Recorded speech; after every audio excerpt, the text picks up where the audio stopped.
When the early Christian church was growing, the believers were giving generously, lifting each other higher. No one claimed that what they had was their own. They shared everything.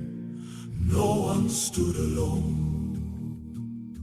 Some sold land and brought the price, laid it down as a sacrifice at the apostles' feet openly, a life of truth and honesty. There was a man named Barnabas. He sold his field and gave all he had. No pretense, no hidden part, just a sincere and willing heart. But there was a man named Ananias, with Sapphira, his wife, beside him. They sold a piece of property too, but kept back part, though they both knew.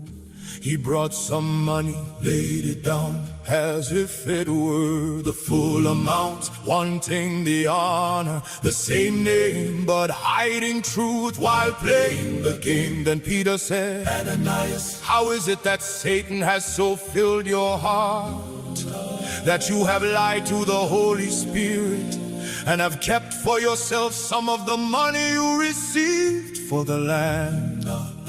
Didn't it belong to you before it was sold? And after it was sold, wasn't the money at your disposal? What made you think of doing such a thing? You have not lied just to human beings, but to God. When Ananias heard this, he fell down and died right there on the spot. No place to hide, and great fear came upon all who heard. Every heart was shaken by what occurred. Then some young men came, wrapped him up, carried him out. No delay, no stop, took him away to be buried that day. A silent warning that would not fade away. About 3 hours later, his wife came in, not knowing what had just happened to him. Peter asked her, tell me, is this the price you and Ananias received for the land? She said, yes, that is the price. Standing firm in the same disguise. Then Peter said, how could you conspire to test the Spirit of the Lord like this? The feet of the men who buried your husband are at the door, and they will carry you out also.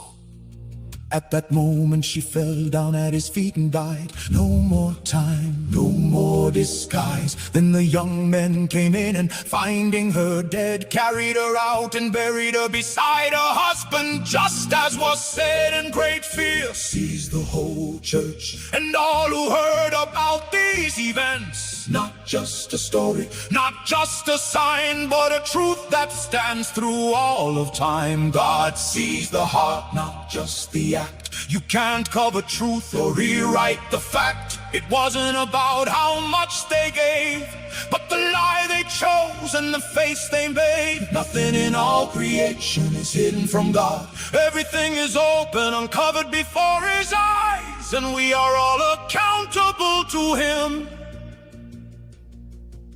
Faithfulness is honest, simple, real, not something you pretend or conceal. Hypocrisy may look the part, but God sees deeper.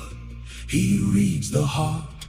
Sin is serious, not a game. You can't hide it behind a name. God is holy, just and true, and what you bring must come from you. So don't pretend, don't live a lie, don't wear a mask to get by. Bring what's real, bring what's true.